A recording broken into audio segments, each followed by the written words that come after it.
अंग्रेज़ी के महत्वपूर्ण शब्द और उन शब्दों का अर्थ यहाँ पर आप जानेंगे। इम्पॉर्टेंट इंग्लिश वर्ड मीनिंग यहाँ पर आप सीखेंगे।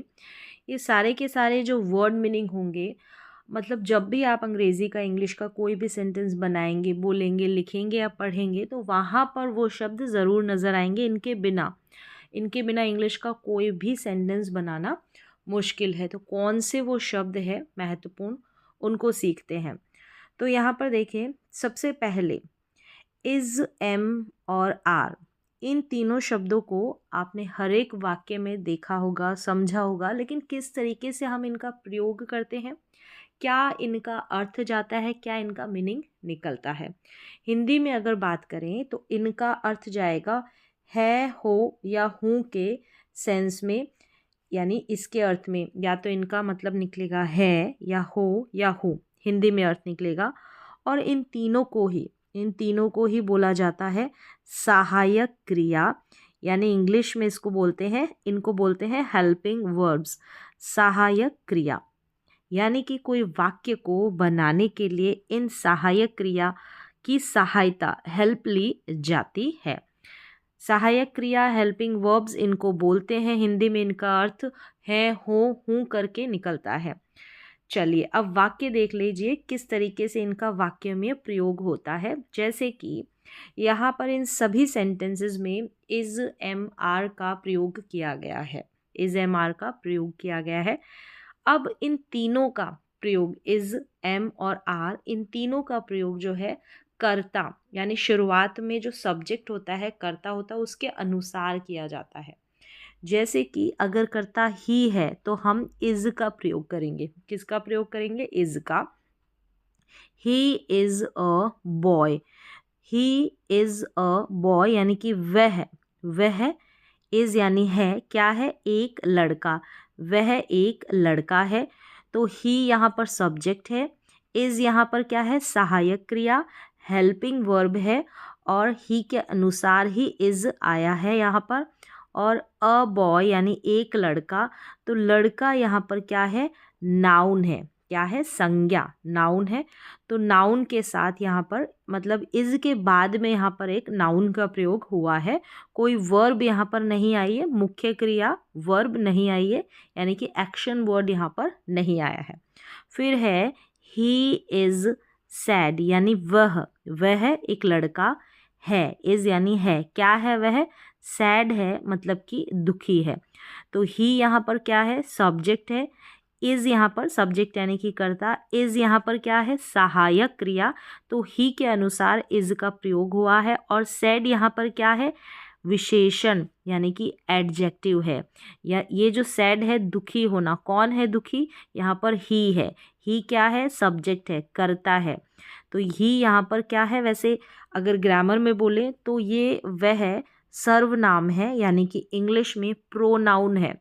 तो प्रोनाउन की विशेषता यहाँ पर बताई जा रही है। ही की विशेषता सैड होना, दुखी होना। तो यहाँ पर सैड हुआ यानी कि विशेषण, और एक लड़का जो था ये एक नाउन है। फिर देख सकते हैं तो यहाँ पर ये जो सैड है ये कोई क्रिया और वर्ब तो है नहीं, विशेषण है। चलिए अब यहाँ पर देखा कि इज़ के साथ में कोई क्रिया नहीं आ रही है, साधारण से सिंपल से वाक्य बनाए जा रहे हैं। फिर आगे है ही इज़, ही के अनुसार ही इज़ आया। पुअर, गरीब, वह क्या है? गरीब है। He is poor. तो पुअर यहाँ पर क्या है? विशेषण, यानी ही की विशेषता ही बता रहा है, चाहे वो अच्छी हो या बुरी हो, विशेषण यानी कि एक एडजेक्टिव है पुअर। तो इसके बाद में यहाँ पर पुअर का होना भी कोई वर्ब नहीं है। तो इस तरीके के वाक्य बनाए जाएंगे। इसके बगल में क्या, या तो नाउन या फिर एडजेक्टिव विशेषण आ रहा है। ही इज़ रिच, तो रिच यहाँ पर वह क्या है? वह रिच है, अमीर है। तो अमीर होना विशेषण, ही की विशेषता, तो adjective. She is a girl, एक लड़की यहाँ पर नाउन संज्ञा है। तो शी यहाँ पर, शी का मतलब भी वह होता है, और शी के साथ भी हम इज़ हेल्पिंग वर्ब, इज़ सहायक क्रिया का प्रयोग करते हैं, और किसी लड़की के लिए शी का प्रयोग होता है। तो she is a girl. She is a doctor, she यानी कि वह है, इज़ अ एक डॉक्टर। डॉक्टर होना यहाँ पर इसके बारे में बताया जा रहा है कि ये क्या है? डॉक्टर है। तो यहाँ पर शी इज़ के बाद में, शी और इज़ हुआ है इसके बाद में, इज़ हेल्पिंग वर्ब के बाद में यहाँ पर डॉक्टर होना, इसके प्रोफेशन की बात की जा रही है, तो कोई क्रिया नहीं है। अभी तक ये बिना क्रिया वाले वाक्य हैं, सिर्फ इज़ का प्रयोग करके साधारण से सिंपल से वाक्य बनाए गए हैं। शी इज़ अ डॉक्टर, वह एक डॉक्टर है। She is in the room, she यानी कि वह, इज़ यानी है, इन द रूम, रूम में यानी कि कमरे में है। तो यहाँ पर कमरे में है, शी के साथ इज़ का प्रयोग हुआ है, तो अभी भी यहाँ पर कोई क्रिया वर्ब नहीं आई है। तो इसलिए ऐसे वाक्य बनाने के लिए इज़ का यूज़ किया जाता है, एम और आर का यूज़ किया जाता है। अभी तक हम इज़ का यूज़ देख रहे हैं। तो इज़ का यूज़ जो होता है एक वचनकर्ता के साथ आता है, तो ही और शी है ना, एक वचनकर्ता है, इन दोनों के साथ इज़ का प्रयोग होगा। शी इज़ टॉल, तो वह क्या है, लड़की की बात हो रही है, टॉल है, लंबी है, तो टॉल होना यहाँ पर वर्ब नहीं है, क्रिया का अभी तक प्रयोग नहीं हुआ है। लंबा होना इसकी विशेषता, विशेषण यानी कि adjective. She is happy, she यानी वह है, क्या है, खुश है, हैप्पी होना, तो ये भी क्या है इसकी विशेषता। रोहन एक लड़के का नाम, यानी एक वचन कर्ता के साथ, सब्जेक्ट अगर एक वचन होगा तो इज़ का प्रयोग होगा। इज़ चीटर, चीटर का मतलब धोखेबाज। रोहन क्या है, रोहन धोखेबाज है। तो यहाँ पर जो है ये भी वाक्य इज़ को लेकर ही बनाया गया है। तो अभी तक आपने देखा इज़ वाले वाक्य किस तरीके से है, हिंदी में अर्थ आ रहा है और किस तरीके से बनाए गए हैं। आगे देखिए आई के साथ सेंटेंसेस। आई के साथ हम एम का प्रयोग करेंगे, सभी में एम, आई के साथ एम का प्रयोग हो रहा है इन सारे वाक्यों में। तो इस तरीके से आपने समझ लिया कि आई सब्जेक्ट होगा, इसके साथ एम का प्रयोग होगा, और एम भी यहाँ पर क्या है, सहायक क्रिया, हेल्पिंग वर्ब है। तो आई एम ए गर्ल, यानी मैं हूँ, क्या हूँ, एक लड़की। आई एम अ बॉय, मैं क्या हूँ, एक लड़का। तो यहाँ पर हिंदी में अर्थ हूँ करके निकल रहा है। आई एम एट होम, मैं कहाँ पर हूँ, मैं घर पर हूँ, तो यहाँ पर भी गर्ल हो गया, बॉय हो गया, होम घर हो गया, या तो एडजेक्टिव या तो जो आई है इसकी विशेषता बताएगा, विशेषण का प्रयोग होगा, या फिर नाउन यानी कि संज्ञा का प्रयोग होगा। यहाँ पर भी अभी वर्ब नहीं आई है, जो मुख्य क्रिया वर्ब एक्शन वर्ड होते हैं वो नहीं आए, जैसे कि आना जाना, खेलना, पढ़ना, ये सब नहीं आए हैं। I am a girl, I am a boy, मैं एक लड़की हूँ, मैं एक लड़का हूँ। आई एम एट होम, मैं घर पर हूँ। फिर है आई एम सैड, मैं दुखी हूँ। आई एम हैप्पी, मैं खुश हूँ। आई एम रिच, मैं अमीर हूँ। आई एम पुअर, मैं गरीब हूँ। आई एम टायर्ड, मैं थका हुआ हूँ या थकी हुई हूँ। आई एम हंग्री, मैं भूखा हूँ। तो भूखा यहाँ पर देख सकते हैं, हंग्री और ये जो है टायर्ड, ये भी विशेषण है, यानी एडजेक्टिव है। हैप्पी, रिच, ये विशेषण है। तो इस तरीके से देखा कि आई के साथ जो है एम हेल्पिंग वर्ब का प्रयोग होगा, हूँ करके इसका हिंदी में अर्थ निकलेगा। तो इस तरीके के साधारण वाक्य आप बना सकते हैं।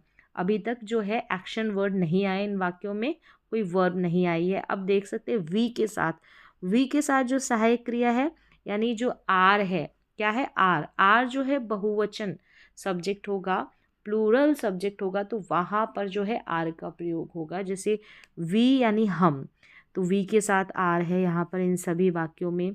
वी के साथ अगर दे यानी वे या वे सब, तो दे के साथ भी आर है, वी के साथ भी आर है, दे के साथ भी आर है, और जितने भी बहुवचन करता है शुरू में यानी बहुवचन सब्जेक्ट आएंगे तो उनके साथ आर का प्रयोग होगा। अब हिंदी में अर्थ देखें, वी आर टायर्ड, यानी हम क्या है, थके हुए हैं, तो हैं करके इसका वी के साथ मीनिंग आ रहा है, वी आर टायर्ड।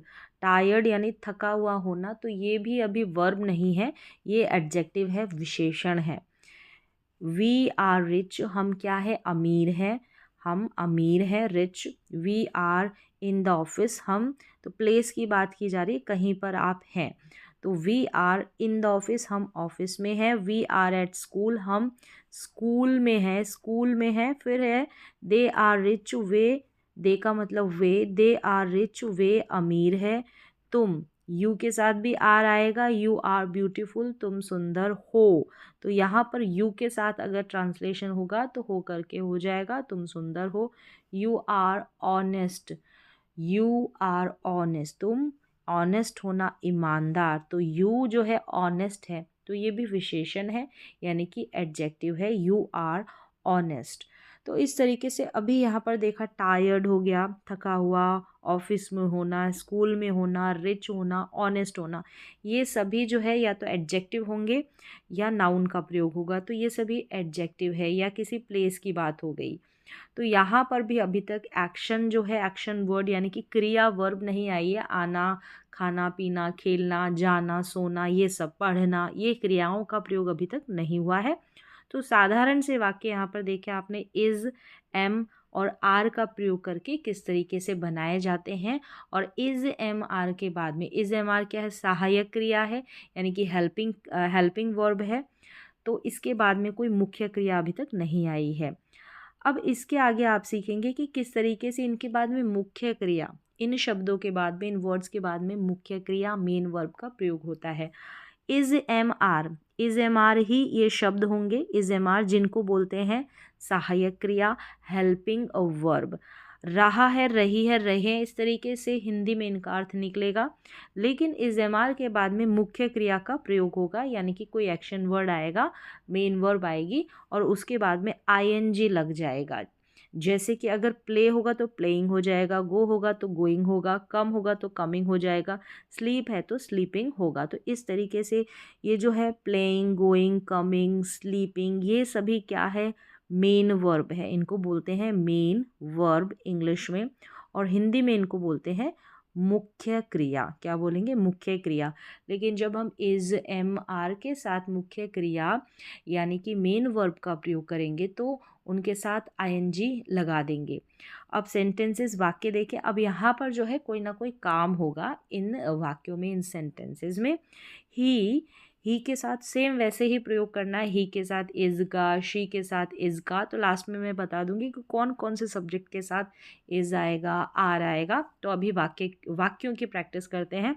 तो ही इज़ प्लेइंग, अब ही इज़ फिर प्लेइंग, प्ले का मतलब देख ले सबसे पहले, खेलना।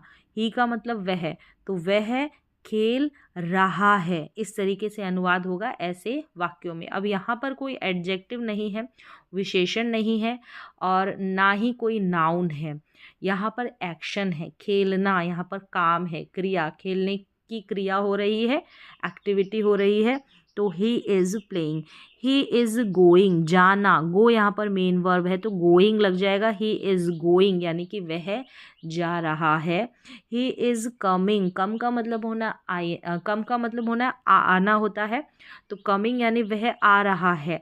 तो जब कम में ई लगा रहता है, अगर हम सिंपल सा COME कम लिखते हैं तो ई लगा रहता है, लेकिन जब आईएनजी जोड़ते हैं तो वो ई हटकर आईएनजी जोड़ते हैं। तो ही इज़ कमिंग, तो इस कमिंग में ई रिमूव हो गया, हट गया है, वह आ रहा है। ही इज़ स्लीपिंग, स्लीप का मतलब होता है सोना, यानी कि वह सो रहा है। इज़ जरूर लगेगा यहाँ पर, यानी इज़ का प्रयोग होगा ही होगा अगर हम जो है आईएनजी वाली वर्ब का प्रयोग कर रहे हैं। शी इज़, और अगर टेंसेस की बात करें तो अगर टेंसेस में ये जो स्ट्रक्चर है इस्तेमाल होता है, प्रेजेंट कंटिन्यूअस टेंस का ये स्ट्रक्चर है, यानी कि प्रेजेंट कंटिन्यूअस टेंस का ये फॉर्मूला है। सारे ये जो अभी एग्जांपल देख रहे हैं ये प्रेजेंट कंटिन्यूअस टेंस के हैं। इनकी पहचान रहा है, रही है, रहे हैं, इस तरीके से हिंदी में होगी, अनुवाद होगा। शी इज़ रीडिंग, शी यानी वह, इज़ रीड का मतलब होता है पढ़ना, तो वह पढ़ रही है, she is reading. She is cooking, cook का मतलब होता है भोजन पकाना, खाना पकाना, तो वह खाना पका रही है या वह खाना बना रही है। She is cooking. अब यहाँ पर देखिए दे आ गया, दे आते ही आर यहाँ पर सहायक क्रिया आ गई, हेल्पिंग वर्ब आ गई।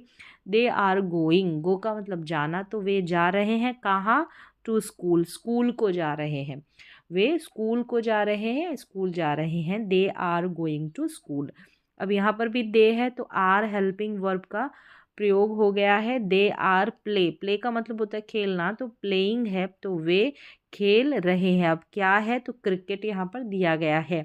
तो वर्ब के बाद में ये जो मेन वर्ब है ना, इसके बाद में अदर वर्ड्स आते हैं, जैसे क्रिकेट, ये ऑब्जेक्ट में आ जाएंगे अदर वर्ड्स।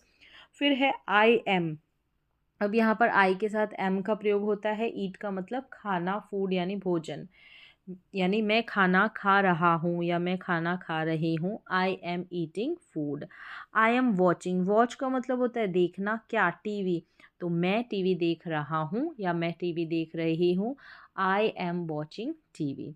तो इस तरीके से देखा इज़ एम आर का प्रयोग हम किस तरीके के ढेरों सेंटेंसेस बनाने के लिए करते हैं। एक तरफ तो एडजेक्टिव यानी कि विशेषण और नाउन यानी कि संज्ञा का प्रयोग हुआ है इज़ एम आर के बाद में, और दूसरी तरफ इज़ एम आर के बाद में वर्ब में जो मेन वर्ब है, मुख्य क्रिया है, एक्शन वर्ड है, उसमें आईएनजी लगा है, जो कि होते हैं प्रेजेंट कंटिन्यूअस जो टेंस है उनके एग्जाम्पल और उनके फॉर्मूले के अनुसार उनका जो स्ट्रक्चर होता है प्रेजेंट कंटिन्यूअस टेंस का, उन्हीं के अनुसार इन वाक्यों को बनाया जाता है।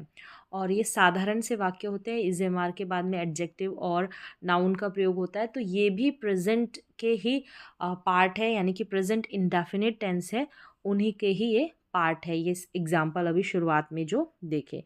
अब आगे हम देखते हैं, ये भी दो इम्पॉर्टेंट वर्ड है। अंग्रेज़ी के बहुत सारे वाक्य बनाने के लिए इनका प्रयोग किया जाता है, सिंपल से वाक्य जैसे हैज़ और हैव। अब इनका हिंदी में क्या मतलब जाएगा, और ये दोनों भी क्या है, सहायक क्रिया है, हेल्पिंग वर्ब है, साधारण से वाक्य बनाए जाते हैं और हिंदी में इनका मतलब निकलता है पास है।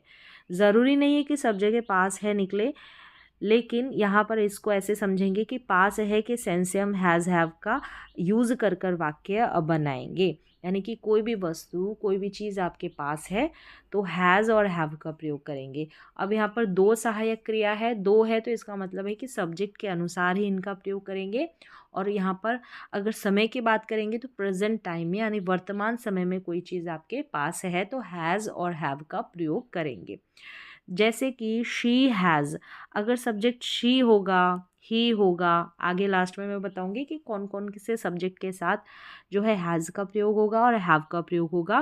फिर से पहले एक बार देखें कि ही, शी, इट और सिंगुलर सब्जेक्ट यानी एक वचन करता होगा तो हैज़ का प्रयोग। अगर कर्ता यानी सब्जेक्ट आई, वी, यू, दे और प्लूरल बहुवचन होंगे तो वहाँ पर हैव का प्रयोग होगा।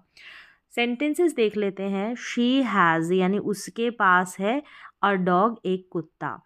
तो यहाँ पर देख सकते हैं हैज़ और हैव सहायक क्रिया है, हेल्पिंग वर्ब है, तो हैज़ और हैव के बाद में यहाँ पर जो है कोई मेन वर्ब नहीं आ रही है। मेन वर्ब किसी चीज़ की बात कर रहे हैं, किसी चीज़ की, किसी थिंग की बात कर रहे हैं। और डॉग क्या है, ये नाउन है, और डॉग एक कुत्ते की बात हो रही है तो ये नाउन है, यानी किसी वस्तु, किसी चीज़ की बात करेंगे। शी हैज़ अ डॉग, उसके पास एक कुत्ता है। She has a car, she has car, तो यहाँ पर अ लगा ले, एक कार की बात है। शी हैज़ अ कार यानी उसके पास एक कार है, तो शी के साथ हैज़ आएगा, तो यहाँ तक आपने समझ लिया। अगर शी हेल्पिंग वर्ब होगी तो हैज़ का प्रयोग करेंगे। She has a dog, she has a car, तो कार यहाँ पर होना कोई एक्शन, कोई मुख्य क्रिया, मेन वर्ब नहीं है। फिर है ही हैज़ अ कार, उसके पास कार है। यहाँ पर ही किसी लड़के की बात हो रही है, इसके साथ भी अगर ही होगा तो इसके साथ भी हैज़ का प्रयोग होगा। दे हैव अ कार, अब दे सब्जेक्ट है ना तो दे के साथ हैव का प्रयोग होगा। दे हैव अ कार यानी उनके पास कार है। They have a beautiful garden, उनके पास है क्या है, एक खूबसूरत, एक सुंदर गार्डन है, बगीचा है। फिर आगे है अ रैबिट यानी कि एक खरगोश, और रैबिट हैज़ लॉन्ग हेयर्स, लंबे बाल है। जो खरगोश है उसके लंबे बाल है। अब ज़रूरी नहीं कि खरगोश के पास लंबे बाल है, नहीं, खरगोश के लंबे बाल है। अगर आप अपने एनिमल भी हो सकता है, कोई जानवर हो सकता है, कोई इंसान हो सकता है, बॉडी पार्ट्स को जब एक्सप्लेन करते हैं तो वहाँ पर भी हैज़ और हैव का प्रयोग करते हैं। हैज़ और हैव हेल्पिंग वर्ब सहायक क्रिया का प्रयोग करते हैं। और यहाँ पर लॉन्ग हेयर, यहाँ पर कोई एक्शन नहीं है, अभी तक आपने देखा बिना एक्शन वाले ये सेंटेंसेस है, हैज़ और हैव सहायक क्रिया का यूज़ कर कर इनको बनाया गया है। रोहन एक लड़का है तो सिंगुलर के साथ हैज़ का प्रयोग, तो रोहन हैज़ न्यू नई बाईसाइकिल, यानी रोहन के नई बाईसाइकिल है या रोहन के पास नई बाईसाइकिल है। फिर है द बर्ड यानी एक पक्षी की बात हो रही है, इसलिए हैज़ रेड विंग्स यानी पंख। The bird has red wings, यानी कि जो पक्षी है उसके क्या है, लाल पंख है। अब ऐसे नहीं बोलेंगे कि पक्षी के पास लाल पंख है, जैसे मैंने बताया कुछ भी हो सकता है, एनिमल भी हो सकता है, बर्ड भी हो सकता है, तो उसके बॉडी पार्ट्स को बताने के लिए हम हैज़ हैव का प्रयोग करेंगे। तो उसके पास क्या है, उसके क्या है, उसके लाल पंख है, तो the bird has red wings. फिर है दिया, एक है तो सिंगुलर है तो हैज़ का प्रयोग। दिया हैज़ अ प्रिटी डॉल, तो दिया के पास क्या है, एक प्रिटी डॉल, एक प्यारी डॉल है। तो पास है तो यहाँ पर भी किसी चीज़ की ही बात हो रही है। माई ब्रदर, मेरे भाई, हैज़ अ ब्लू शर्ट, अब मेरे भाई के पास एक ब्लू शर्ट है, एक नीला शर्ट है। तो यहाँ पर शर्ट होने की बात कही गई है, कमीज़ होने की बात कही गई है, तो भी हम हैज़ और हैव का प्रयोग करेंगे। अब माई ब्रदर एक वचन करता है इसलिए हैज़ आया है। आई के साथ हैव का प्रयोग होता है, ध्यान रखें, आई के साथ हैव का प्रयोग होता है। I have curly hair, I have curly hair, मेरे घुंघराले बाल है। I have a curly hair नहीं बोलेंगे, आई हैव करली हेयर, तो मेरे क्या है, घुंघराले बाल है। तो बॉडी पार्ट से ही जुड़े हुए हैं बाल, तो घुंघराले बाल, तो उसको बताने के लिए भी हमने हैव का प्रयोग किया है। आई हैव मैनी फ्रेंड्स, मेरे क्या है, कई मित्र है। तो यहाँ पर फ्रेंड्स होने की बात करेंगे तो भी हम हैज़ हैव का प्रयोग करेंगे। आई सब्जेक्ट है इसलिए हैव का प्रयोग किया है, अगर शी और ही होता तो हैज़ आ जाता। वी के साथ हैव का प्रयोग करते हैं, तो वी हैव यानी हमारे पास क्या है, अ बिग हाउस, एक बड़ा घर, कहाँ पर है, इन विलेज, गांव में। We have a big house in village, हमारे पास में एक बड़ा घर, गांव में एक बड़ा घर है। तो ऐसे वाक्य बनाने के लिए हमको हैज़ हैव सहायक क्रिया का इस्तेमाल करना पड़ता है। पिकॉक्स प्लूरल है, पिकॉक्स एस लगा है तो हैव का प्रयोग हुआ है, बहुवचन के लिए हैव का प्रयोग। लॉन्ग, लंबे, एंड ब्यूटीफुल फैदर्स, पंख, खूबसूरत पंख है। पिकॉक के क्या है, लॉन्ग एंड ब्यूटीफुल, लंबे और खूबसूरत पंख है। सारे पिकॉक की बात हुई है, प्लूरल है सब्जेक्ट। तो इस तरीके से पिकॉक का जब है पिकॉक के बारे में बताया, पंखों के बारे में उसके, तो हैज़ हैव का प्रयोग किया गया है। फिर आगे यहाँ तक देख लिया कि हैज़ हैव का प्रयोग कर कर हम किस तरीके से वाक्य बनाते हैं। अब हमारे पास कुछ था पास्ट में, यानी कि समय बीता हुआ है, तो वहाँ पर हम हैड का प्रयोग करेंगे। हैड भी क्या है, सहायक क्रिया है, हेल्पिंग वर्ब है। यहाँ पर सब्जेक्ट के तुरंत बात करेंगे, यहाँ पर सिर्फ एक हेल्पिंग वर्ब है, तो ऑल जितने सभी करता है, सभी सब्जेक्ट के साथ इस हैड का प्रयोग हो जाएगा और था का इसका अर्थ निकलेगा, यानी पास था। आई हैड ए कार, अब यहाँ पर हैड आते ही मेरे पास कार थी, अभी की बात नहीं हो रही, अभी की बात होती तो हैज़ या हैव आता, आई है तो हैव आता, लेकिन थी तो आई हैड अ कार। सीधा सा था थे थी से इस हैड का अर्थ निकलेगा अनुवाद हिंदी में, और इसका जो जो सेंस है, मतलब ग्रामर की भाषा में, पास था, कोई भी चीज़ आपके पास थी तो हम हैड का प्रयोग करके यूज़ करेंगे और पास्ट में यूज़ करेंगे। शी हैड मैनी बुक्स, उसके पास क्या थी, कई किताबें थी। तो कार होना, किताबें होना, अभी तक यहाँ पर मुख्य क्रिया मेन वर्ब नहीं आई है। I had a big house, मेरे पास क्या था, एक बड़ा घर था। तो यहाँ पर इतने ही एग्जाम्पल है, ये अभी सारे उदाहरण आपने हैज़ और हैव में देखे, उन्हीं के साथ उनको बदल दे आप हैड में, तो पास्ट में चले जाएंगे सारे वाक्य। फिर आगे देखें, वॉज और वर का इस्तेमाल भी जो है वाक्यों में किया जाता है, इम्पॉर्टेंट है, सारे वर्ड्स है, सारे वर्ड्स ना कहकर आप कह सकते हैं कि हेल्पिंग वर्ब है, सहायक क्रिया है, क्योंकि एक वाक्य को बनाने के लिए इन हेल्पिंग वर्ब का इस्तेमाल आना आपको ज़रूरी है। तो वॉज और वर का हिंदी में अर्थ था, थे, थी से निकलेगा, वॉज और वर का सब्जेक्ट के अनुसार इनका प्रयोग करेंगे। अब देखें, ये जो सेंटेंस होंगे ये भी अभी यहाँ पर मेन वर्ब मुख्य क्रिया नहीं आएगी।